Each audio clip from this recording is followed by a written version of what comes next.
জেহানের মধ্যে আয় না কি দিয়া এই শেখটা শেষ করতা, তাই সমস্ত দিন চিন্তিত অবস্থায় রইছেন।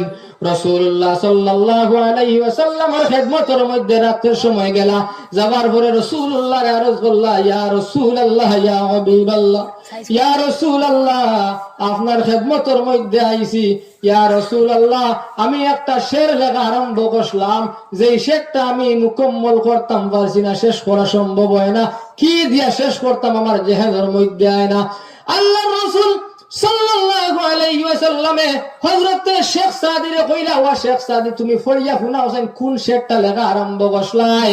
হযরত শেখ সাদি কোন, ইয়া রাসূলুল্লাহ ইয়া হাবিবাল্লাহ আমি ও শেরটা লেখা আরম্ভ করলাম, বালাগাল উলা বিকামালিহি কাশাফাদ দুজা বিজামালিহি হাসানাত জামিউ খিসালিহি।